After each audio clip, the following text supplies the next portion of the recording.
I'm Dan Bakker. I work now for 10 years for different SaaS platforms, consumer apps, and now with S4D, I'm kind of excited already about the new logo. We did recently did the rebranding, and at S4D, I'm in charge of marketing, sales, and partnerships. And I'm actually loving the quick service restaurant industry. And I would like to welcome Philippe Vorst, a very experienced guy in the quick service restaurant industry with New York Pizza. Could you maybe quickly introduce yourself? Hi, I'm Philippe Vorst. I'm the CEO of New York Pizza in April for 30 years. 30 years? Yeah. So we started with one restaurant, and at that time I didn't even know the word CEO. That was like a pizza sales guy. And now, over the years, it has grown to the size we are now. Okay, so maybe diving into that on how do you develop a scalable business model? Why did you start New York Pizza? You were a student, or? I was in university economics on the UvA in Amsterdam. And I was almost finished with my education, and I needed a subject for my thesis.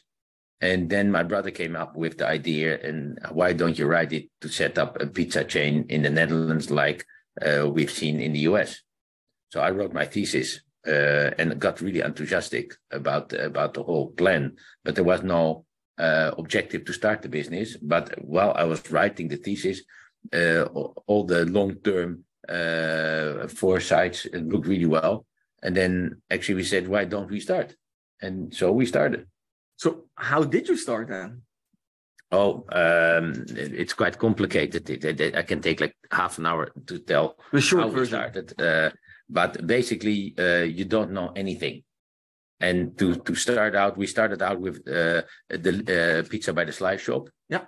In Amsterdam, and you need to invent everything. Even the word pizza slice did not exist in the Dutch language. So how do we call the pizza punt or pizza slice? We decided to use the word pizza slice, which is now a common word in the Dutch language. And so the branding, the routing in the stores, try to avoid. This is actually the a large part of my career is not to invent the wheel. Not to invent the wheel, but to copy, paste, and improve. So, or combine. And so I looked a lot at the different chains in the US. Yeah.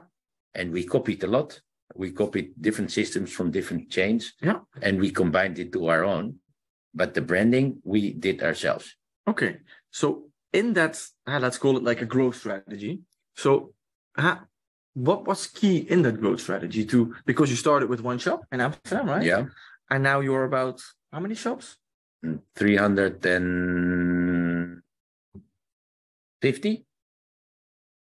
I read a bit more. There were some recent openings, almost 360. Okay. But what was in that journey? What were some key decisions to get to this? And maybe you can split it from 0 to 50. When we are starting the business, we wanted to have the best quality pizza, and we were trying to source dough. We were trying to source tomato sauce, and it was just not available in the American way in the Netherlands. You could not buy dough balls. You could not buy pre-baked crust. You could not buy a ready-made pizza sauce. Yeah. So we started importing a full container of tomato sauce. How does that look like? A lot. I think it's 16 pallets or something. I don't know. It's quite a lot, and which is like 4 or 5 years storage for one shop. So we had to resell it to other ones. We could not find. So you bought too much, actually. Yes, I knew, because that was the minimum amount I could. Then I said, if I need it, other people need it too. So I started reselling it. Yeah. And that's actually the foundation of our wholesale. And when I started reselling the tomato sauce, people said, how do you get your dough? Yeah. I said, we make it ourselves. Said, can we buy that? Okay, we buy that too. So basically, in the beginning, it was not in my thesis. Later on, I wrote it in my thesis. I mean, the original plan, it was to buy the goods, But if you make one leap 30 years forward, we have a manufacturing facility where we make dough balls. We make approximately 2 million dough balls per week now. And we export it to 25 countries. So, but is that own supply, was that key from the growth from 0 to 50? It is a strategic wise decision, but it actually we started, we were selling the dough and the tomato sauce before we opened the first shop. Because we had the supplies and we had everything ready in the preparation. The shop was not yet ready. So basically there's one major, very important decision was made after the thesis, before the opening of the shop, is to set up our own supply chain and to start producing dough and also selling dough to third parties. That is a major thing. Then 3 years after the start, we found out that the slice business was in some places extremely successful, in some other places very difficult. So we had to reorganize ourselves, and same time we saw from all the customers of the dough and the tomato sauce who were active in the delivery business, that we should actually start working together with these customers and started New York Pizza delivery. So it first was slice shops and then later the delivery. Yeah, and that was in 96. And so by now, from all these stores, we only have 9 slice shops left. Okay. And they're all doing great businesses. So what is key that a slice shop can be successful? Maybe that's interesting for people to understand. Okay, there are hardly any locations available where you have traffic during the day, in the evening, and at night. You need the 3 moments. Actually, you need the 3 moments. If you miss one of the, you need 2 moments. You need during the day and at night. Yeah. And preferably nightlife. And if you have all 3, because people had a beer, they come and eat at 2 o'clock, 3 o'clock, 4 o'clock. They don't care how much it costs. The same price as during the day, but they have another eat moment. Yeah. And so if you have 3 eat moments, you have a big business. But there are very rare places who have 3 eat moments, who have the license to do the food business and an affordable rent. Okay, but this is a bit more early in the journey. Yes. And then let's say... now, if I leap forward where we are now, is now at this moment, we have a wholesale business, a pizza manufacturing business, and a delivery business based in the Netherlands, which is the majority. We will open our 300th store. We are now 270 something in the Netherlands, and we will go to 300 stores this year in the Netherlands. In Germany, we have about 70 stores. We are organizing it. We just started 2 years ago there, and we did some acquisitions there, and that's a hard work. And some 10 stores by the end of the year in Belgium. Okay, that's nice. And so we looked at the start of the beginning, right? To like 50 stores, and now, but I'm looking a bit for the middle part. What is the key? Because a lot of chains that I speak with, they say like first goal is 50 and then 100. Oh, my first goal was 5. 5. Okay. And then it just happened because I like to grow. And actually, there are a lot of stages in between. And you get the most difficult part is at a certain moment, you have to let people take responsibility out of your own scope and leave them and do that on themselves. Cool. But we dive into how to set up a team in the end. So I don't want to zoom into that. Maybe just zooming in a bit in like, how do you handle the challenges of scaling like a quick service restaurant chain, such as managing supply chain and maintaining consistent quality? Like, how did you do that? Because in the beginning, you can oversee everything yourself. You want to change the topics in the proceedings, but it all comes back of having a great team and good people. Okay. And every time, if something goes wrong, you need to organize things. You need to structure things. You need to make manuals. You need to do a good. Actually, it's really simple. You need to do efficient marketing to grow sales per store. And that's what you need to do yourself. You need a department, or you do it yourself. It depends where your qualities are. You need a good finance administration. Yeah, it's really stupid and boring, but if you don't have it, you go bankrupt without even knowing it. It will happen. But for a lot of entrepreneurs, that's not their passion, right? It's nobody's passion. But if you don't take care of it, you don't know where you stand. Okay. And especially when you do a franchise business, you need to take care of the finance of your franchisees too. Yeah. Because you only can prosper if they can earn money, then you can earn money. Yeah. And so you should be focused on the success of your business partners. And if they're successful, you earn money too.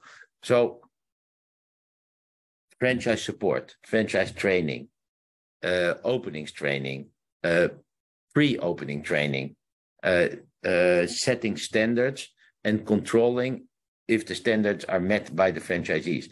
So basically, you can do a lot until you have 25 or 50 shops yourselves. But at a certain moment, you need a head office. Yeah. But you also need a growth department. Yeah.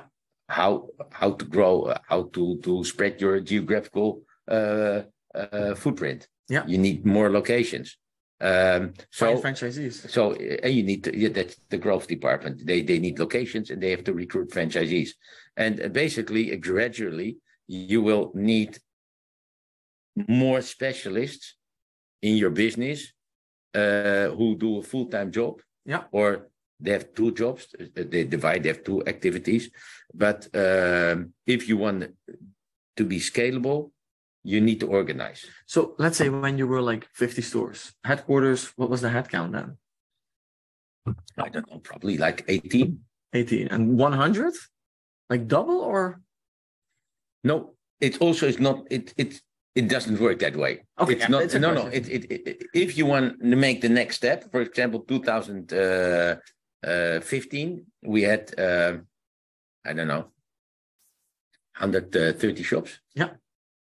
And now this year we have 300 shops. So if you want to open 30 shops annually, you either need like an Einstein talent to recruit franchisees and to build stores and to acquire the stores, or you need a professional team of, let's say, 8 people or 9 people or 10 people. With clear processes. With clear processes and responsibilities. And so then you don't need, you don't need the best people in the whole world if they are responsible for only one topic. So that's what you mean with the specialists. Yes, because then they can excel in their job, but they don't need to be the spider with 8 legs. Yeah. True. And that's actually the case. So if you're young and have 50 shops, you can do 5-6 different things per person. But if you get to a certain level, you need specialists. For example, we never had a quality manager in our dough manufacturing place. So we are really quite big. And even now, sometimes we need a specialist or we have a human resource manager, people and culture manager, we call her. And we only have her since half a year. And if you get to considerable size, you need to support all your employees and arrange for communication within. So every moment you get different requirements. And if you excel in a certain field, then you need less people, but who do the job. But basically, to run a really good organization, you need to be really good. Awesome. Let's go to the next topic. Like, how do you overcome challenges, right? You're 30 years in the business. You had economical uptime, low time. We had, for example, COVID, right? Mm-hmm. So could you maybe, share like, how was COVID for you guys? How did you experience that? And maybe go back to that first week. Okay, the first week, actually, sometimes if you're a great organization and you get into a crisis, a lot of crisis and urgent matters will come in the end to the desk of the CEO. Yeah. For example, when the first week of COVID hit, with the lockdown, are we allowed to stay open by government regulations? Because we are not a restaurant. Restaurant has closed down. We are a delivery business. Can we stay open? Second question, how dangerous is COVID? Can we afford to bring our people at risk by staying open? And in the end, franchisees, they got scared. They wanted to close down their shops. Some wanted to stay open. Our management team is quite young and very talented. They got a lot of pressure from the field, what to do. And then it came to my desk. What are you? Are we going to close shops? Are we going to stay open for delivery? how dangerous is the disease. And they look at me, and I learned one thing: really important decisions you should not take in a hurry. Take your time, overthink it. I sleep over it at night, and so I say I don't make the decision. I sleep over that, and at night I started calling. What are the government regulations? Are we able to stay open? Are we allowed to close? What should we do? So in the end, it turned out that the government regulations were quite simple. Delivery business can stay open. It was not clear whether we could stay open for takeout or not. So open is open, no clarity. So I said, let's stay open. What happens if some employees got contaminated? Then that was I followed government regulations. And I said, then you have to take the temperature of all your employees. Yeah. And everybody with a higher temperature, you send home. But stay open, don't close the shop. Because the government also said people need to eat. Exactly. And some people don't dare to go out, so delivery needs to stay open. But that was not clear in the first 3 days. And so we decided to stay open, and we followed the government regulations. But other chains closed down for takeout for weeks. They lost a lot of sales. Some other chains closed down completely in some countries. So it was quite a challenging week. And after that week, how then we stayed open. Then it's really funny, but I heard it from everybody. The first days after lockdown, we expected to have a wave of orders. But the volume went down really hard. We didn't understand it. And then after 3, 4, 5 days, the volume started to grow really hard. And what turned out later on, Dutch people, they tend to not to waste their food. And they all run to the supermarkets when the lockdown was there. They filled their fridges. And when the fridges were getting empty, they started ordering again. Funny. Okay. And if you look now back, COVID, a couple of years, I think 3 years ago already, like, did that change the industry? Yes, it speeded up. There's a huge growth in the delivery business, in the pizza business, and especially delivery business. People tend to cook less. Youth, they like to have an easy life. It's more important. Food is getting more important in lifestyle than ever before. So they like good food, but they also like a good life. And they like to cook, but not too often. Yeah. And they used to spend more money on clothing, and every teenager wanted to have a car. That disappeared. Teenagers don't want to have a car anymore. They take a bicycle, electric bicycle, or public transport. But that has changed. But they spend more on food and food delivery. But that all speeded up. 2 years, lockdown helped. And now we are getting back to a normal economy. Yeah. So we see some volume decrease, but I think maybe COVID has speeded up the digitalization. Also the digitalization, but has speeded up the growth of the market maybe with a couple of years. Things like also, for example, with working. Yeah, it would have happened anyway. Yeah, but it accelerated maybe 2 years, 1 year, 3 years, I don't know. And if you look at the current economic times, right? It's a discussion. I don't have the answer, but maybe you have your view on it. Like, we had COVID, the government supported the businesses, the people. Now, I'm not sure. Maybe are we in recession or not, but do you have a view on that? I'm quite positive. If you look at the macroeconomic figures of Germany and the Netherlands, it looks like that we are not in a recession. No, it looks like, but on the other hand, sometimes it looks like it. Right? I think it's quite simple. When the energy prices continue to drop, and they don't, and if winter is finished, and then they don't go up again for a while, then people are not afraid of their electricity and gas bill anymore. Yeah. And they start living back to normal. People forget. Can you imagine? Can you remember the lockdown? How bad it was, really well, or is it forgotten? I kind of forgot it, to be honest. So if the electricity and gas bill goes down, they forgot the fear of the high electricity and gas bill immediately, and people start acting their normal life. Okay. And there will be some changes. Maybe people put some more green energy sources in their house. Yeah. So the electricity use will go down anyway. That people will continue to invest in, I think, in green energy. But life is back to normal tomorrow. And how do you see the future in the coming 2-3 years? You see like stabilization after COVID, it goes up, or what do you think is going to change? All the research says that the delivery market will continue to grow until 2030.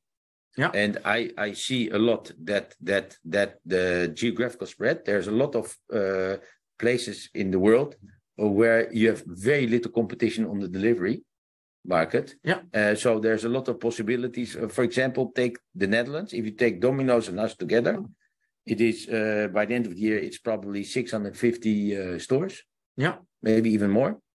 If you multiply that with 5, is 3,250 stores. If you look at the total chain concentration in Germany, if you take all chains together, there's not even 1,000. And the country is 5 times more inhabitants. So compare 3,250 with the 1,000 in Germany with 5 times more people. So there's a lot of growth. In Germany? In Netherlands, it's still growth. But in Germany, it's huge growth. And I think if you look at the US, UK, they're very well developed countries in delivery business. Netherlands is, I think, in the mainland Europe, the most developed, but not even close as developed as the UK and the US. So you see also much more delivery chains active in the UK and the US. Yeah, so that will happen in the Netherlands too, and the whole mainland of Europe, it will happen too. But take some time. Interesting to hear that you think that Holland is one of the forefront. It was in my thesis in 1993 already that the pizza business was huge in the US. It was quite big in the UK, and it did not exist in the Netherlands. So in these 30 years, if you really go into some figures and some deeper background, they said one day the out-of-home spend of the Americans for food will be 50%.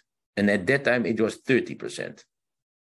And I think 2 years ago, it reached 50 cents for each dollar the American consumers spend out of home, not at home.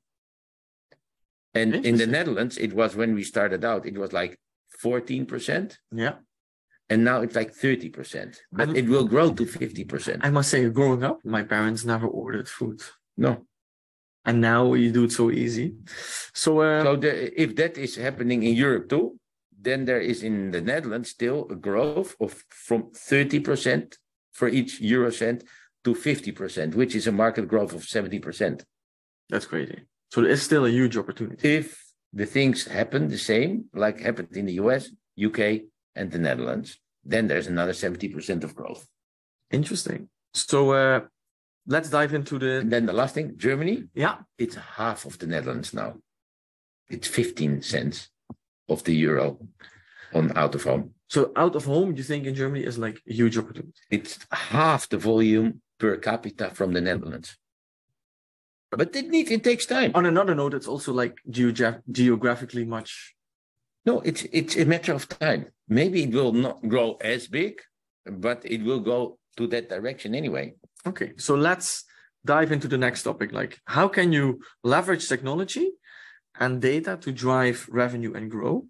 And we spoke about it also in the past. The speed of change is a big thing in general. Could you elaborate on that maybe? Okay.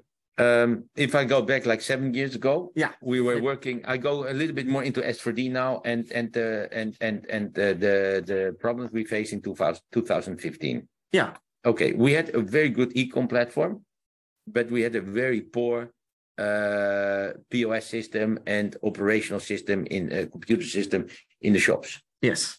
And I asked an advisor. David Beentjes, to what is our biggest threat on the digital road? And then he said, the speed of change of your current POS supplier. I had no idea what he meant, but it sounded really intellectual. So I thought about it.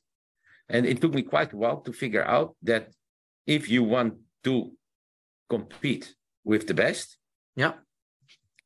you need to be able to integrate external software, external so you're looking for machines. a partner. For example, what is happening now with S4D? Finally, after 20 years, we have the integration with one of the big platforms.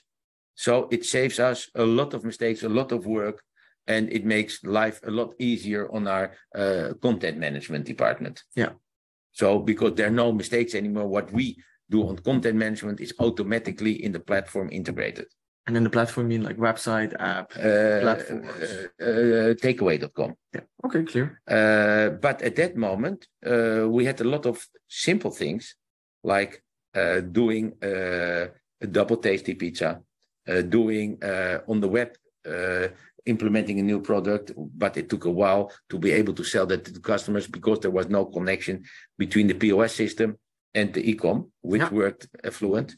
So maybe one question before we go into the figure that we're showing. Like, let me ask you this question. Do you believe that New York Pizza is a pizza chain that has a website? Or do you believe you're an e-commerce company that sells pizza? I believe we are a company who sells the best possible pizza, but we cannot do that without being data-driven and doing it in a very efficient technology environment. Okay.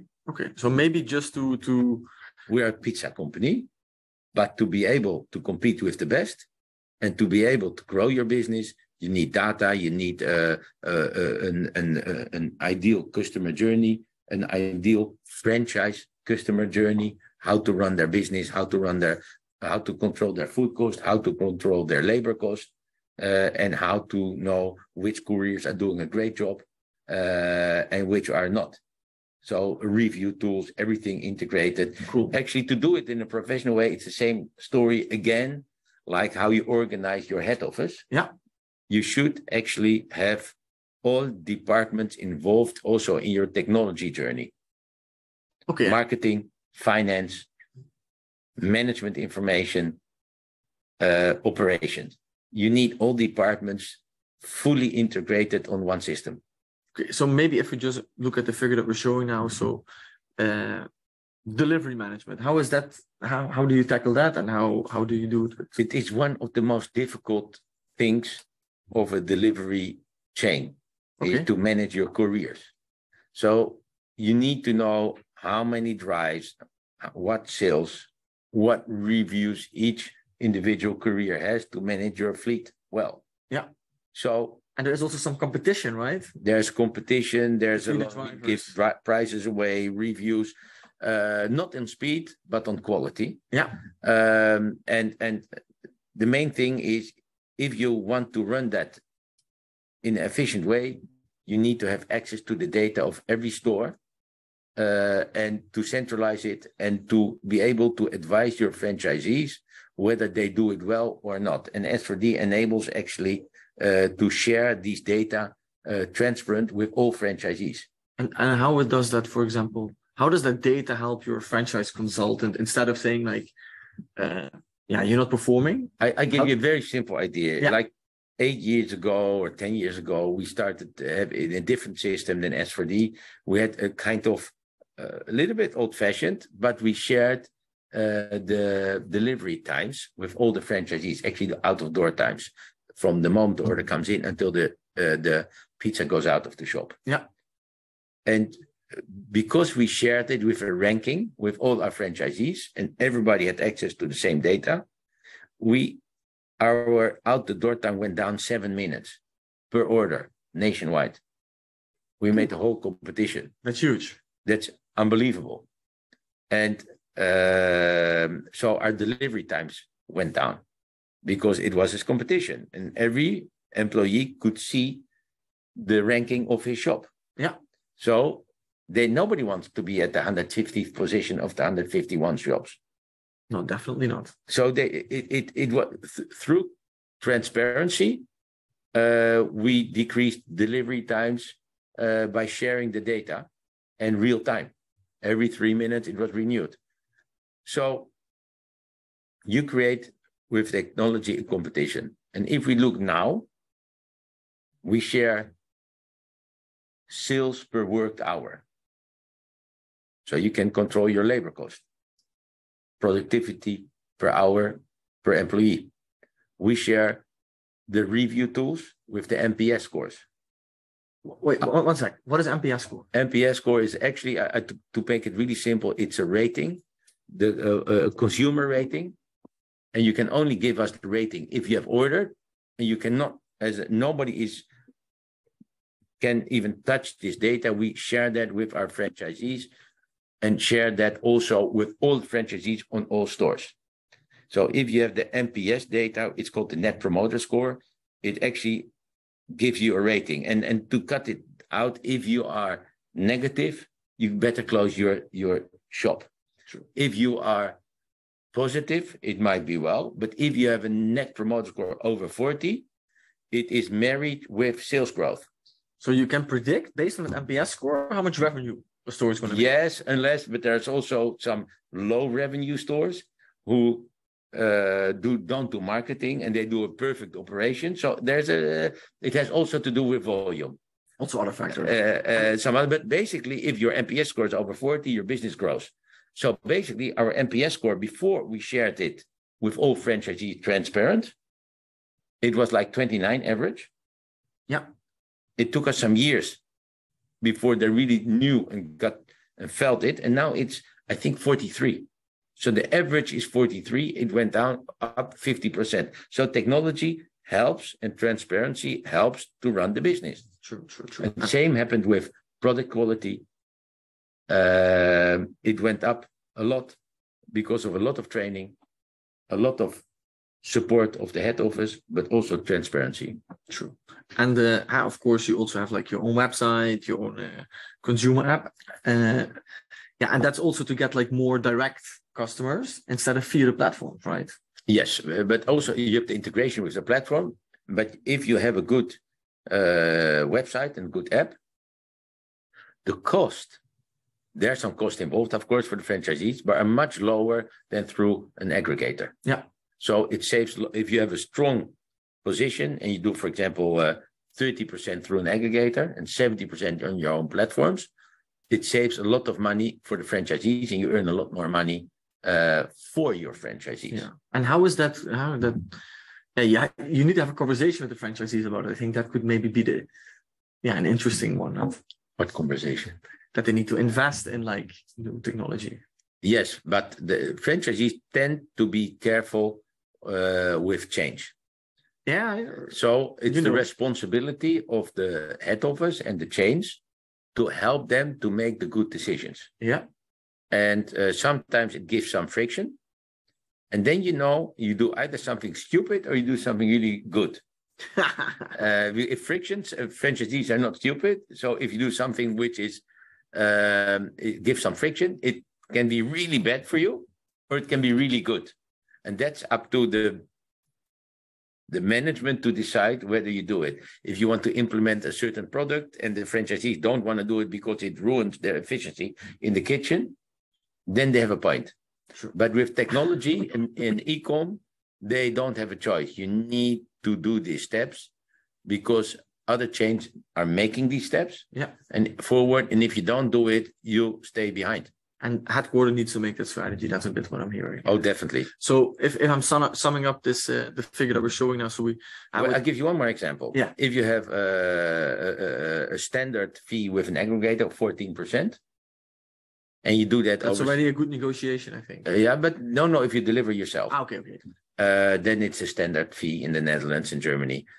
If you do 80% over the platform, then you pay over 80% of your sales 14%.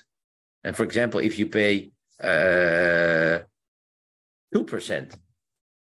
over your own platform, and you are able to change the 70% over the platform to like 50 or 40%, your franchisees have a saving of 30% times 12%, 14 minus 2. Yeah.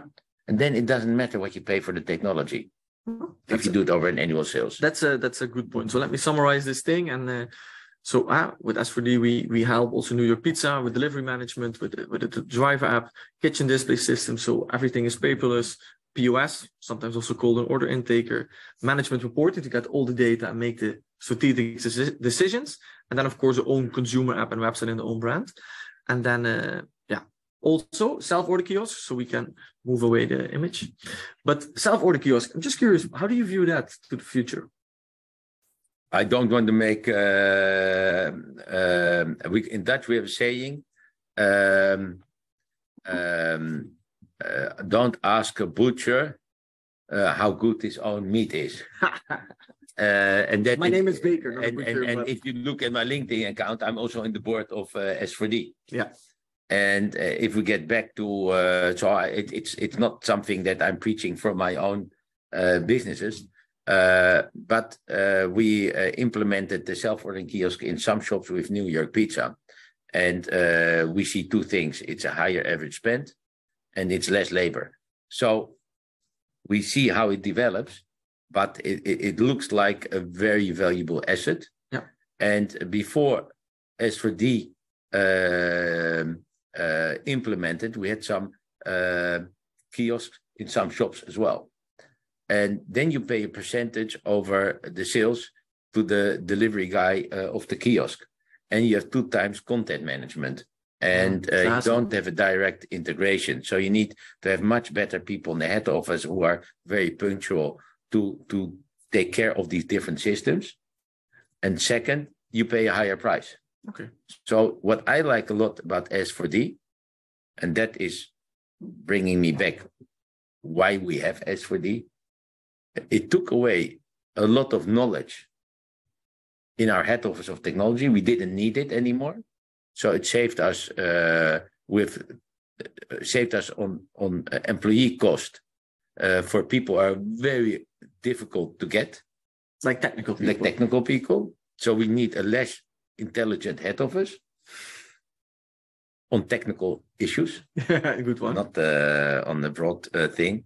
If not, I insult 120 other people.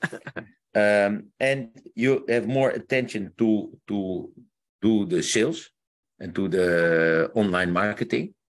But also you don't have 3-4 systems to run. There's only one point of contact. Yeah. And that saves so much time and energy and hassle. And also you don't need, you can put your whole technical problem in one hand. And if you trust the hand, as we do, then it's good. Okay, that's good. If you pick up the wrong partner, it is a nightmare.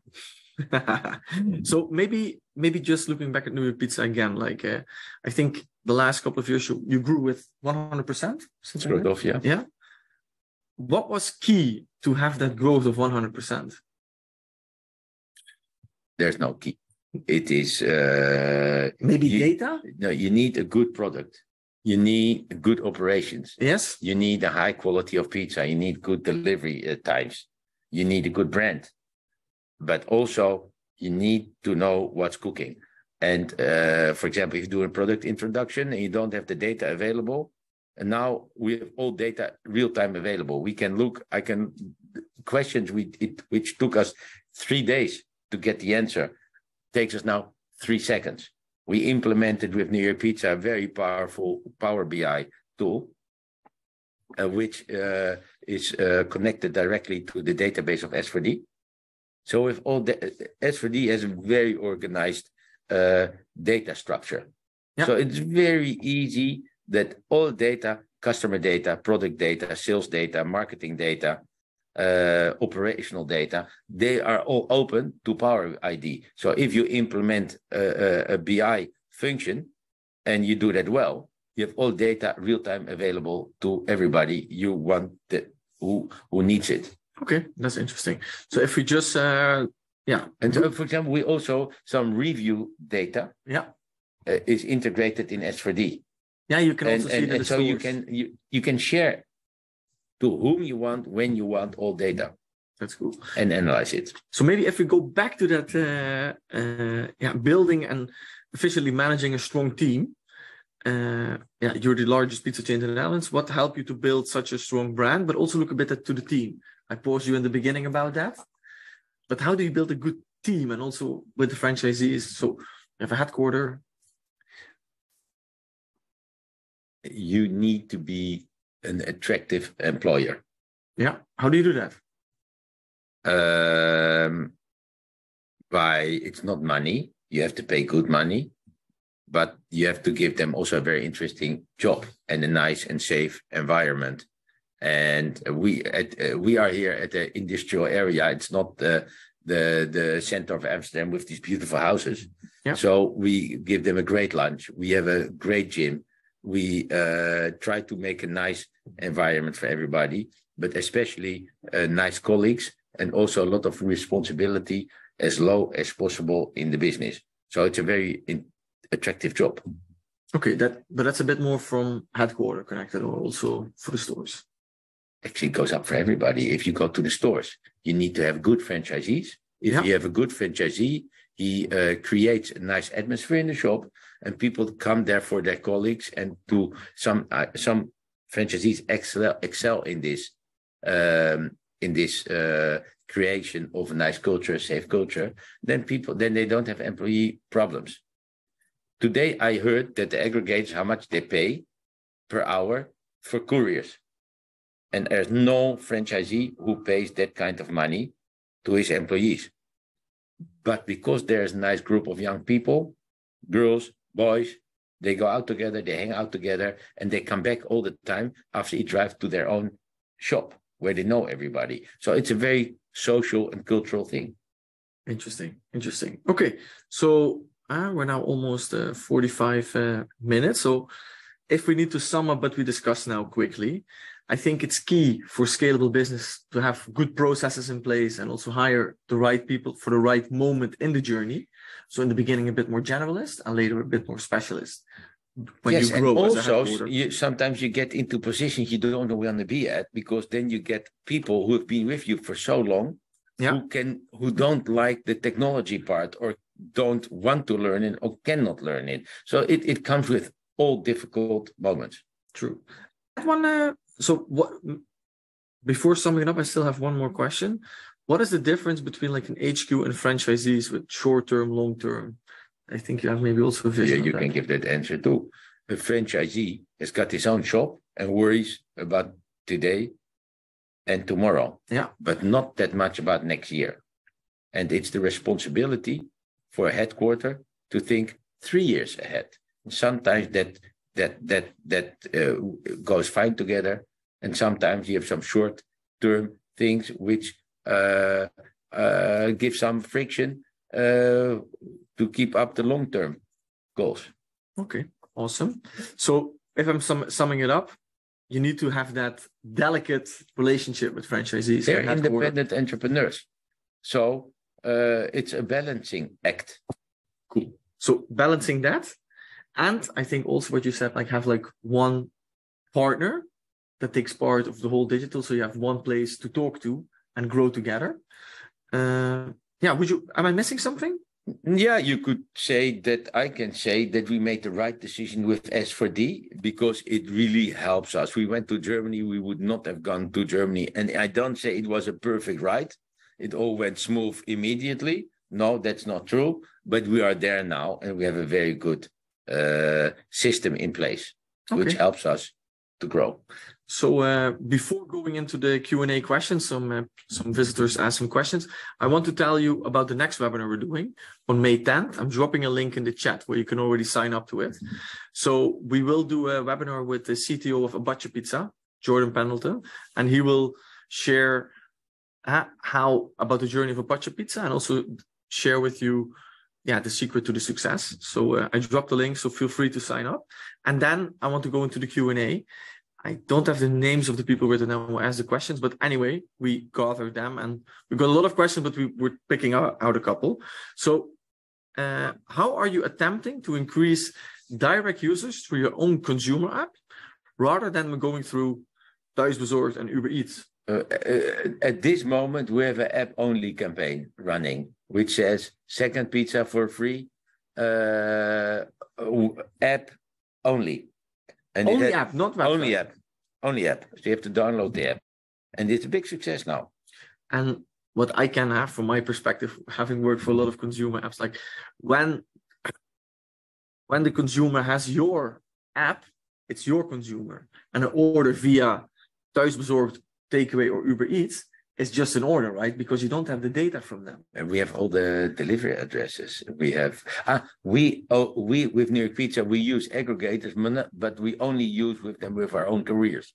So you do always the delivery yourself? We've never done one delivery with an aggregator courier. So that's also maybe key and so what I'm hearing, do your own delivery, right? Yeah. So we have all data apart from the telephone number and the email address. Okay.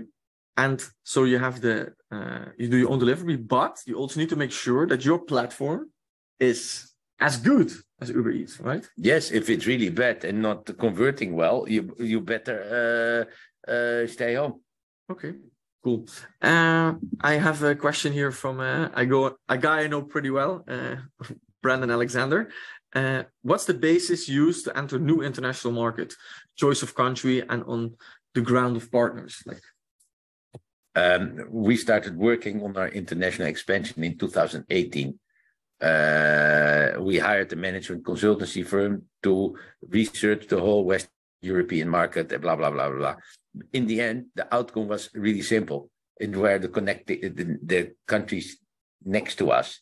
But we looked very broad to come to a very logical thing. But we also see a lot of challenges in these other markets. So take your time and do nothing impulsive. But I think one of what I'm also hearing a bit in this question is is it that you're in the lead or you finding a partner or a master franchisee? We've always been contacted to go to these exotic countries and start a business there. And I've never done that because it doesn't appeal to me. And why not? Because there are so many cultural differences between the African continent, Eastern Europe continent, even the Nordics. It's also a cultural fit. And I think we fit very well with the Anglo-Saxon countries, but these markets are greatly developed. So why start working in better developed markets with very well professional competition? Here we compete for 30 years with Domino's, which is the #1 in the world, and we are really able to compete. But if we bring it to a success in Belgium and Germany, then I think we have the system also to bring it to other markets. But it's also, you cannot focus in your strategy support if you want to do it proper. We have 40 people in our head office in Germany now. Okay. That's quite a lot to support it professionally. Definitely. So, and how many stores is that in Germany now? 72. So it's a big head office compared to the amount of stores. Another question, which tech developments are you foreseeing that will play an important role in the food delivery domain in the upcoming years? Is your infrastructure able to withstand the pressure of the aggregators? And if you look at the brand awareness with the aggregators, the big ones who dominate the market, it's so strong that to withstand that, you need a good technology and a good marketing department. So what do I see on technology? I'm not a technician. I don't know about that, but I think if you look really long ahead, then there's one technology which will shake up the whole market, is with robot delivery. But it's really far away, and there's no legislation, and there's no product yet in the market which can do it. There's a lot of testing, but and there's a lot of PR value around it.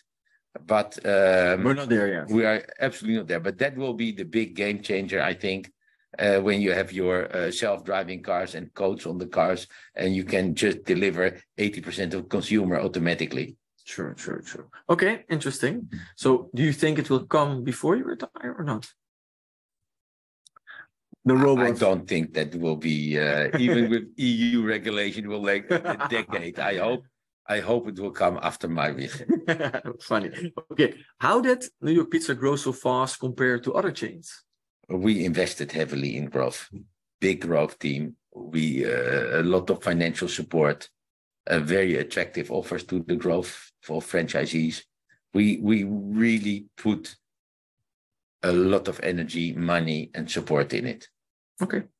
Data, did it also play a big role? No, not in the growth. Maybe where to grow, but that's a different technology. We have that in place, but that's a different technology. S4D is not helping us on that field. That is more a geographic development and location technology. But basically, I know that also, like and also that, on your website when people search, and that will not be possible without the data of S4D. Exactly. But a different technology we use for that, and that is only possible with the data from S4D. True. Okay. What advice do you have for other quick service restaurant owners looking to grow their business? Oh, think about your early journey, maybe. If someone has now 1, 2, 3, 4, 5 locations. Good locations, good franchisees. No acceptance of people you doubt if they will be real entrepreneurs. So you need to find that they It's care? a balance act. It all comes back again to good people. Okay. If you hire good people or work with good people will bring you success. So if I asked another question, and which actions would you recommend for small QSR chains? You go then again back to the people? Yeah, if you can rely and lean on good people you're working with, you have time to grow your business. Cool. And then I got here another question. What's the main challenge to take in the near future, 1 to 3 years from now? And how will it change the way you are working on the customer journey and with the customers? There are some, like the self-ordering kiosk might work. Maybe make it a more maybe voice-driven data. People can just shout in their phone and get the order what they want. There's a lot of recognition, but I don't see that coming really fast. It was a big promise like 2-3 years ago, but already 5 years ago. It did not materialize yet. Yeah. But you see some people start using it. That will be a slow development. I think my main challenge is to get Germany up and running and open 50 stores annually there, or 25 stores. That is my personal big challenge. But from technology point of view, I think the big steps are taken. It's hundreds of small steps, and maybe the lock-in with loyalty programs. That is something to work on really well in the next coming years. Okay. There's a big white spot to fill. But something actually we didn't address. So what is your view on loyalty and how do you do it now? We do it well. We have a loyalty saving program with S4D again. We have a lock-in. We have a lot of data. We play a little bit with it. But I think if you excel in that field, marketing-wise and technology-wise, you can make the difference. I think there's a lot. There's a nice roadmap for us to fill. There's some, but we can develop that to the highest level in the next coming years. Okay, I think.